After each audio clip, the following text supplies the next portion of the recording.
Apollymi. Say it again. Apollymi. What is that name came from? It's beautiful. It's ancient Greek. The definition technically means to be destroyed, total destruction, but it also has the death and rebirth. Thank you so much. And I want to know exactly what's going on. Hello, everybody. Thank you so much for being here. I'm Nikki Muni. Today, I had the pleasure to be with Apollymi.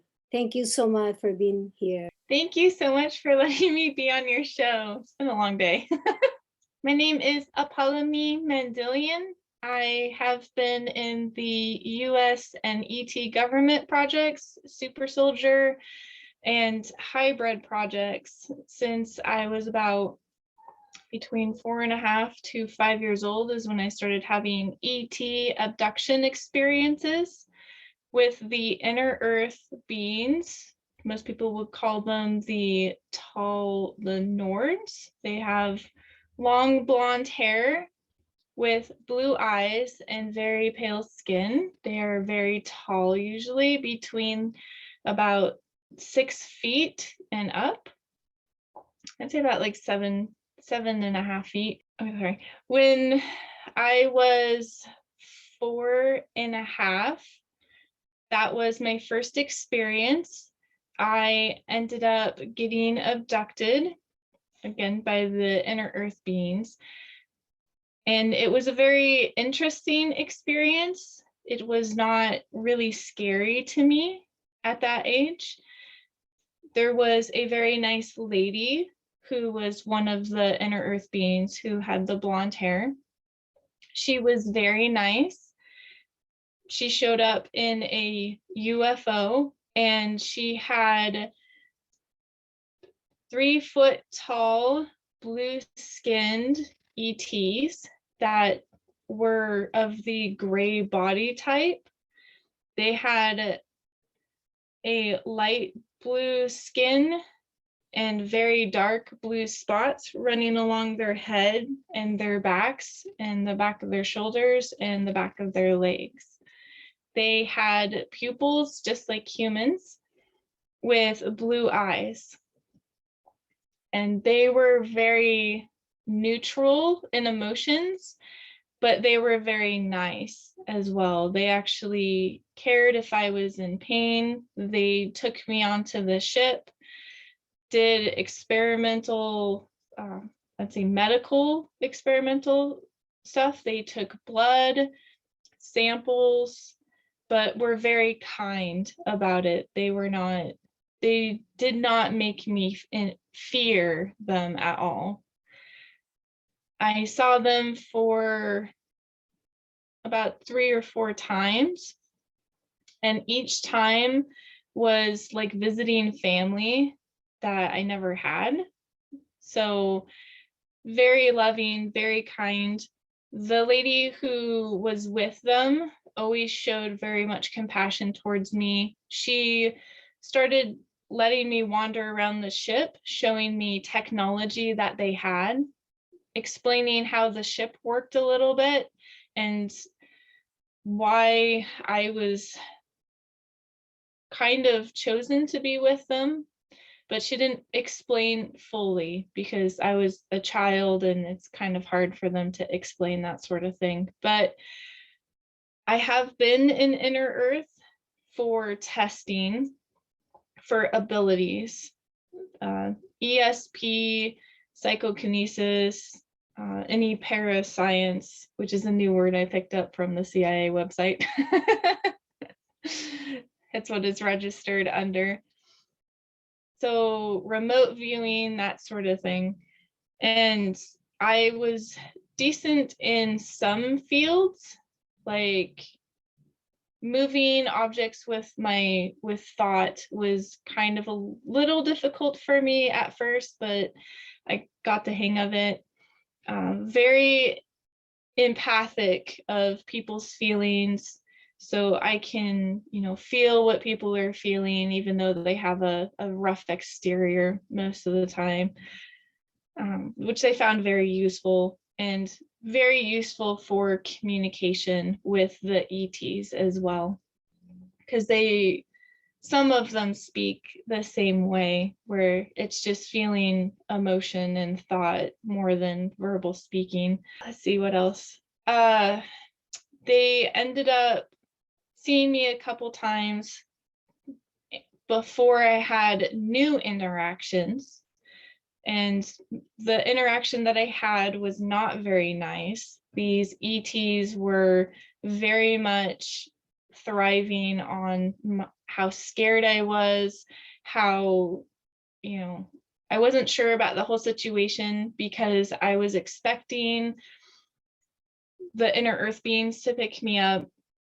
Once I got into the gravity field of the beam to take me on the ship, I felt fine. I didn't know what was about to happen. Once I got on the ship, I kind of registered the area. It was dark. It was not very lit like normal.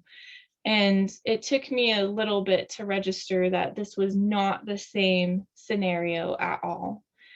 That there was new beings around. They looked brown skin.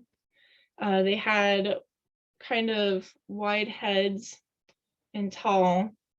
They had wrinkles, like very deep creased wrinkles on their foreheads and kind of around their eyes. They did not treat me so well. As soon as I realized I was not where I was supposed to be, I got really worried, and they seemed to kind of feed off that fear. They were very excited that I was not feeling very comfortable. They ended up taking me from one room to another, and the spaceship was very silver in color in the room that I was in for the teleport, and then the material kind of got darker when I got to the medical area. And I was on a metal slabbed table, and they ended up having to hold me down because I started kicking and screaming, and I just wanted out of there. I was so scared. And I ended up biting one of them, like actually biting one of them. And it did not taste very good at all. It tasted like, it's so hard. It was like dust, like old, like burnt dust. So I ended up biting it, and they ended up grabbing me with their abilities, and their physical hands, and trying to keep me down. And then I was looking downward because I was strapped down. I was looking downward. I had one ET right here, or sorry, two ETs above me and one down on the side. And then there was this other entity who came into the room, and this person seemed to have came through the wall, like the wall opened up. I didn't even know there was a door there. It opened up, and this tall person stepped through. This person was much taller than the ETs who were trying to control me. And I just lost it. I have never seen these people before. It was like my second species interaction. So I'm pretty sure it was a male, but he just seemed to emit this fear aura. And I was screaming at the top of my lungs, just wanting to get out of there. And for a rough estimate of how tall this person was, I was kind of a smaller child, but when he put his hand around me, it actually covered my entire torso, and there was like this much room for when his finger and his thumb were touching. If you grab someone like this is how tall this person was and how big they were. But they had completely coal black skin, red eyes, and white hair, and very tall. And I had no idea at the time what was really going on. And they were laughing from my distress, this tall man. And he ended up doing energy manipulation or abilities. He created some sort of energy working orb into me, and he pushed that energy into me. And I remember him saying, "Let's see how they want you after this." And I didn't know who he was talking about.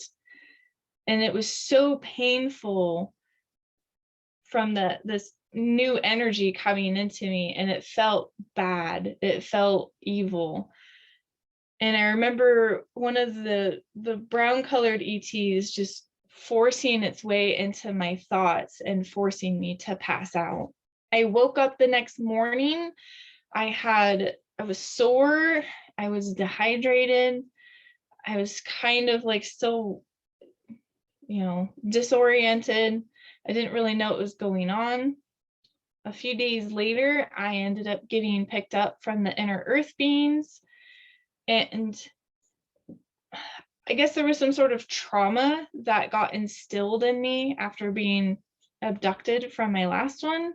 And I ended up using my abilities to hurt one of the blue helpers, one of the blue ETs from the nice faction. And after that, the tall lady with blonde hair said that they couldn't see me again because of what I had did. And I barely remember it. I remember the medical blue ETs coming towards me, and they were just checking my vitals. So it wasn't anything new that they had ever done. But when they tried to stick my arm and tried to come near me and hold on to me, something snapped inside me. And I just remember so much fear of what happened last time. And I used my abilities, and I don't, there has been some reports saying that I have, but I don't really know. So I hadn't seen them in a really long time. They told me that I couldn't see them anymore, and it broke my heart because it was like losing my family.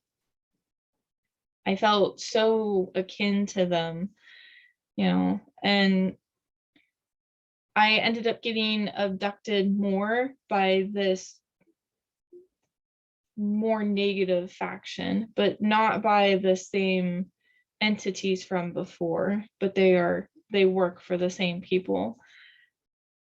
Not too long after that, I ended up being towards my back door of my house, and I could not reach the door handle to go outside, and the door was locked, but I knew I wanted outside as a kid. I wanted to go outside. And so I tried to reach on my tippy toes to grab the door handle, and I went to like this state of Zen, I guess you would call it. Like I could feel a change in my brain frequencies. And the next thing I know, I just see pitch darkness. Like I see the door color, like if you press your face against the door, pure darkness, the door color, light. And then I just remember hearing myself hit the ground outside. And what happened was I ended up phasing through the door and landing on the ground. And I remember spitting out grass and dirt and just turning around and looking at the back door, and it was still closed. And then I looked up, and my neighbor, this is going to sound ironic, my neighbor, who was an elderly man, was watering his lawn and saw the whole thing and was freaking out.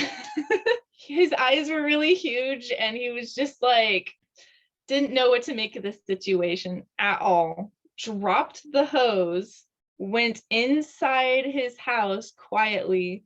When he got in his house, you could just hear screaming from him, and his wife was asking him what was going on because it was so like spring, summertime. Their windows were open. They got in their car and drove off really fast. he were so scared, like he thought that he were hallucinated. And you went through the other side, the guy he saw, I would do that the same thing. You know what I mean? If I'm in my backyard or in my garden, in front door, and I see one of my neighbors came out without open the door, I feel like, what the heck? What's going on here? What's going on? What age you were right there when that happened? Between 4.5 to 5. You said that in the beginning, everything happened between 4 and 5. Let's go back. What did your parents notice, tell you when you just disappear? For how long you disappear? They never really paid attention. So at the age of 5, my human caretaker got a divorce. And she's single parent and always worked night shifts. So she never got back until like 2, 3 in the morning. So I ended up, me and my brother had like babysitters, and no one really seemed to notice. I don't know if my babysitters came and checked up on me, but I would wake up with bruises and scratches. But as for my human caretaker's family, on record she's my mom, but it's complicated. So her father was in the army and stationed at Antarctica multiple times. So, and I've tried to find some files and stuff about him down there, but it's all blacked out, completely blacked out. Like you can't find him.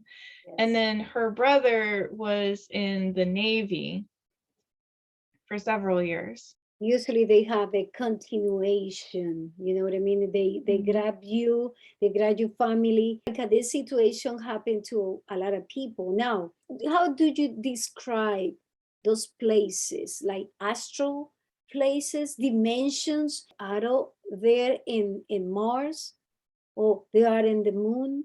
Where is those places located? In this dimension. Here, Earth.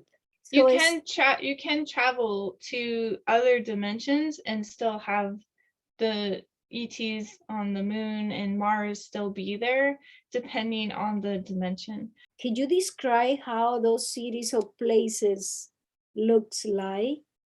In inner Earth, there is water, mountains, large bodies of water, forest areas. The cities are really high-tech crystalline based, and usually sacred geometry shapes or platonic solid shapes, for those who don't know what sacred geometry is. Their structures are usually made out of certain metals or crystals. The crystals it's a good power source and a very easy power source. You have a lot of lights and throughout the city and the streets that are the crystalline base. So they glow if you actually put them in a vacuum and put frequency to them. They can glow and produce energy. And the cities down there are much like the ones up here. You have housing, food, places to buy things. Obviously, their trade is a lot different than ours, but clothing and food are still abundant and very, very culturally spread throughout. You've got food that you can buy culturally throughout the galaxy, which is nice. Did you see people using cash? Did you see people buying food or no? Yeah, you still have to pay for things or a trade of some sort. It doesn't always have to be credits. And credits it's not really called credits, but it's the easiest version to say. It is a universal currency system, and you have either traded knowledge or items to get currency. We are fighting for the currency, coins. So you telling me that those people down there, they already using that computer system, you know, or currency coins, you know, to pay the bills, and we are still here so far away from that. So how was the transportation? How did you describe the clothes that they were wearing? The transportation can vary depending on the technology that they are using. Most of the time it is a electromagnetic propulsion, because it doesn't restrict how much you're carrying generally. And they have like hoverboards sometimes that you can be seen. They're not exceptionally like overly used, but you've got transport systems that are big ships. You've got the smaller ships that you can just ride around for a singular person. They're smaller, they're sleeker, and kind of like, some of them can be like a little bullet shaped. And they do have some teleportation systems down there, but so you can go from one side to the other very quickly if you so choose. There is, for culture, you have to be very neutral in your feelings and emotions. You have to have control over yourself. They do have a certain military place down there that keeps people, you know, if things get too rough in line, you can get disciplined, of course, or thrown out. There's many species who come and visit Inner Earth, and you have to follow their rules. I have been there before in multiple occasions. So, and I have been kicked out once. Tell us what happened. How that happened? So you get in trouble? Did you get in trouble? I was being refitted for one of my Matrix suits because one of the Inner Earth factions did hold my DNA contracts and program contracts. So I kept breaking my suits because I was getting angry about how I was being treated. And they had me in one of the medical bays down there, and I was just very upset about a lot of things. And when they work on you because you're an experiment, they don't really tell you what's going on. And one of the neutral factions, but they weren't so great, was working on me, and I threw a tantrum, as they called it, and I ended up killing 2 of the med team members, broke my suit and one of the med beds. So they told me that I wasn't allowed to be down there for a period of time, and that any faction who brought me down there, I would have to be either in stasis and or sedated for them to work on. Apollymi.